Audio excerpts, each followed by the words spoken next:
I do not. I typically take my supplements when I eat. Most supplement companies will tell you to do that because they know if you don't do that, you'll suffer from a horrible upset stomach.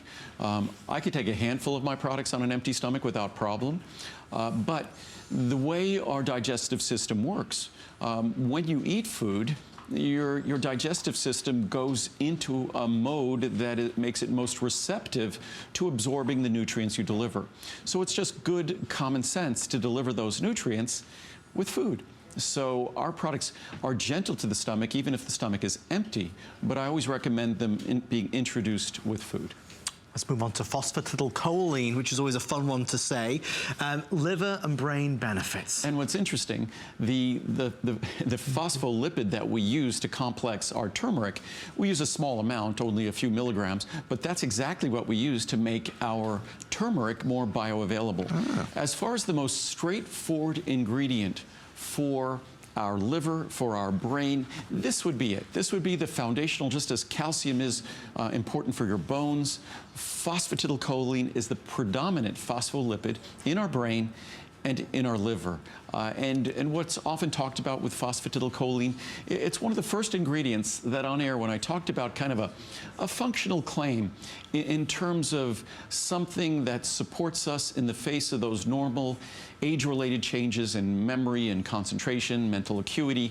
It's not a product, and it disturbs me when supplement companies give the impression that their products or ingredients can do something that might relate to senile dementia or Alzheimer's disease. That's just silliness, it's nonsense. What we can do with our diet, what we can do with supplementation, is we can benefit these systems just as a healthy diet supports them. And there's one thing that doctors will not disagree about, that the most powerful thing we do over the course of our lifetime in terms of reducing our risk of all the diseases we fear, it's our diet. That's the keys to our kingdom, and it's never too late.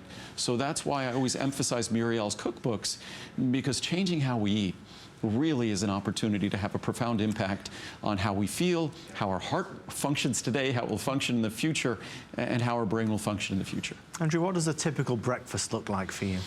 The typical breakfast for me, it can vary, but my typical breakfast, when I'm not doing intermittent fasting, it will be oatmeal, or it will be berries. I don't like to consume a lot of sugar, so berries are relatively low in sugar. So I typically do oat bran or oatmeal. I think I prefer oat bran lately over oatmeal. Berries, I'll often do a smoothie. So I'll put a bunch of berries in the blender. I use water. I put protein powder in, usually a banana or a little bit of pineapple, because pineapple has digestive enzymes in it. So that's kind of my typical breakfast, is usually not calorically dense, but very nutrient dense. And that's how I try to eat throughout the day. So not a particularly heavy breakfast? No, and I tend to, and now again, my breakfast and lunch tend to be plant-based. Okay. And if I'm eating animal protein, it tends to be at dinner. So I've shifted my diet around over the years, if you watched what I talked about over the years, but I'm such a big fan. One of my favorite, when I'm hungry throughout the day, is I'll just grab a teaspoon of pecan butter, or pure pecan butter, or almond butter, or walnut butter. Great healthy fats, great source of protein, good source of fiber.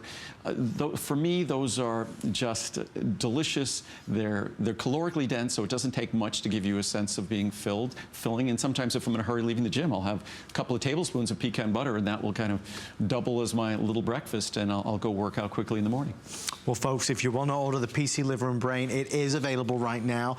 Our producer Steve is telling me, and yeah, it's important to mention our liver antioxidants. If you want to do a liver cleanse, and a lot of folks too about doing